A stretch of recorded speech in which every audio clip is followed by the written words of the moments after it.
इस खास तज्जिये में खुशामदीद।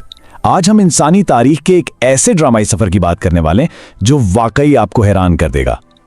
देखें, आसमान को छूने और बुलंद से बुलंदतर इमारतें बनाने की जो ख्वाहिश है ना, वो इंसान में हमेशा से रही है। लेकिन आज हम ये जानेंगे कि आखिर कैसे हमारे फन तामीर ने इंसानों से भरी इन शानदार मेगाटॉल इमारतों से लेकर देव व्हीकल और खोखले टेस्ट टावर्स तक का ये अनोखा सफर तय किया। तो चलें शुरू करते हैं। अब सबसे पहला सवाल जो हमारे जहन में आता है वो ये है कि इन फलकबोस इमारतों को एक खास हद से मजीद ऊंचा होने से आखिर कौन सी चीज रोक रही है? क्या ये तेज हवाएं हैं या शायद कंक्रीट की मजबूती?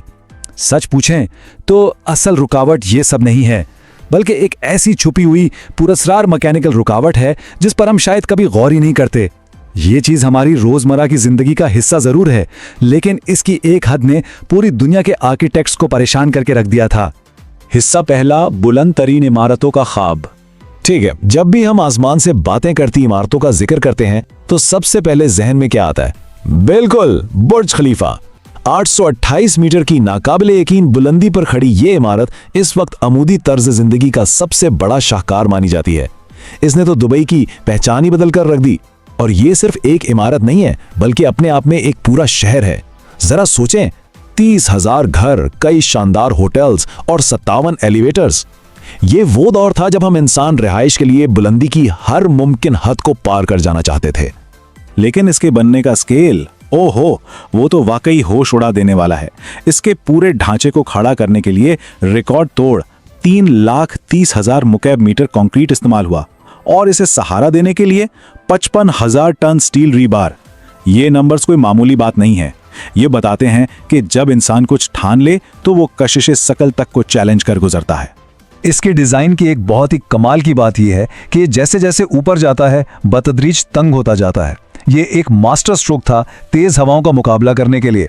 इमारत तो मुस्तहकम हो गई, लेकिन, और ये एक बहुत बड़ा लेकिन है, इन इमारतों को एक ऐसी गैर मरी रुकावट का सामना था जो बिल्कुल इनके बीचों बीच छुपी थी।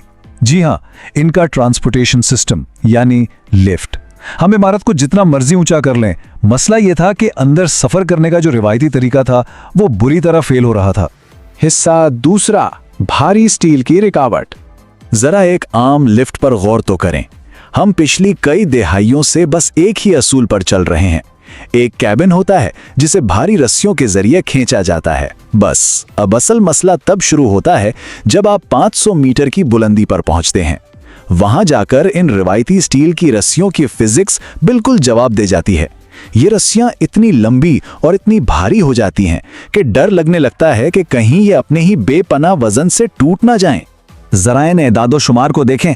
एक आम एलिवेटर कार को 500 मीटर तक उठाने के लिए जो स्टील की रस्सियां दरकार हैं, उनका अपना वजन तकरीबन 29,000 किलोग्राम तक जा पहुंचता है। 29 टन, वो भी सिर्फ रस्सियों का वजन। ये तो पागलपन है। लेकिन इसके बरक्स कार्बन फाइबर से बनी जदीद अल्ट्रा रोप का वजन सिर्फ 12,800 किलोग्राम है, यानी स्टील के मुकाबले में 55% कम वजन। ये कोई छोटी मोटी बचत नहीं है, बल्कि ये समझें कि फनी तामीर की दुनिया में एक मुकम्मल इनकलाब है। और ये बात यहां से बिल्कुल साफ हो जाती है। जैसे जैसे फासला बढ़ता है ना, स्टील की रस्सी का वजन ऐसे शूट करता है कि अकल दंग रह जाए। ये इजाफा कोई नॉर्मल नहीं है, ये सीधा ऊपर की तरफ जाता है। मतलब एक बुलंदी के बाद लिफ्ट चलाने वाली मशीन की आधी से ज्यादा ताकत तो बेचारी इन रस्सियों का वजन उठाने में निकल जाती है, जबकि इस नई कार्बन फाइबर टेक्नोलॉजी का वजन तकरीबन फ्लैट रहता है। दरअसल यही वो भारी स्टील की रस्सी थी जिसने हमारी फलकबोस इमारतों की तरक्की को एक अनदेखी दीवार के पीछे कैद कर रखा था। हिस्सा तीसरा, कार्बन फाइबर का इनकलाब। अब जरा इन दोनों की शक्ल सूरत का फर्क तो देखें। एक तरफ वो भारी गोल और गंदी हुई रिवायती स्टील की रस्सी जो साफ बता रही है कि ये पुराने जमाने की चीज है, और दूसरी तरफ ये चपटी मुस्ततील कार्बन फाइबर अल्ट्रा रोप। ये हल्की भी है और मजबूत भी। और मजे की बात यह है कि इस एक मुस्ततील बैंड की वजह से अब एक ही लिफ्ट के जरिए 1000 मीटर का मुसलसल सफर बिल्कुल मुमकिन हो गया है। इसने इस 500 मीटर वाली पुरानी दीवार को हमेशा के लिए तोड़ दिया है। और हाँ, ये कोई सिर्फ किताबी बातें नहीं है। इस नई रस्सी को प्रैक्टिकली 15 मीटर फी सेकंड की नाकाबिले यकीन बल्कि खौफनाक रफ्तार पर टेस्ट किया गया है। ये रफ्तार किसी भी आम लिफ्ट से कहीं ज्यादा है। इतनी तेज रफ्तारी पर सफर करना एक बहुत बड़ा चैलेंज होता है। लेकिन कार्बन फाइबर की लचक और कमाल की मजबूती ने इसको भी मुमकिन कर दिखाया। अब होता यह है कि ये मुस्ततील रस्सी लिफ्ट की मशीन में बिल्कुल मक्खन की तरह बड़ी आसानी से चलती है। इस टेक्नोलॉजी का एक और बहुत बड़ा फायदा बताए क्या है? वो ये कि इससे मशीनों का साइज बहुत छोटा हो जाता है। अब जाहिर है, जब मशीनें छोटी होंगी और भारी रस्सियों का झंझट नहीं होगा तो इमारत के अंदर बहुत सारी कीमती जगह बच जाएगी और उस बची हुई जगह को अपार्टमेंट से दुकानों के लिए इस्तेमाल किया जा सकता है, जिसका मतलब है इमारत के मालिकान के लिए सीधा सीधा बेपनाह मुनाफा। हिस्सा चौथा, टेस्टिंग के लिए बनाए गए टावर्स। अब यहां से ना कहानी एक बहुत ही दिलचस्प मोड़ लेती है। ये तामीराती तारीख का एक ऐसा रुख है जो शायद आपको हैरान कर दे। एक तरफ हमने बुर्ज खलीफा जैसी जगमगाती, इंसानों से भरी और पुरतायुश इमारतें देखी जो रिहाइश के लिए एक शाहकार हैं, लेकिन दूसरी तरफ आजकल दुनिया भर के आसमानों पर ऐसे टावर्स बन रहे हैं जो इंसानों के लिए हैं ही नहीं। जी हाँ, ये टावर्स मुकम्मल तौर पर मशीनों के लिए वक्फ हैं। ये अंदर से बिल्कुल खोखले होते हैं और इनको बनाने का सिर्फ और सिर्फ एक ही मकसद होता है, नई एलिवेटर टेक्नोलॉजीज की टेस्टिंग। और हैरत की बात यह है कि आसमान की तरफ जाने से पहले ये टेस्टिंग ज़मीन की गहरी तारीकियों में शुरू की गई। ज़रा इस घुटन और प्रेशर वाले माहौल का तसव्वुर करें।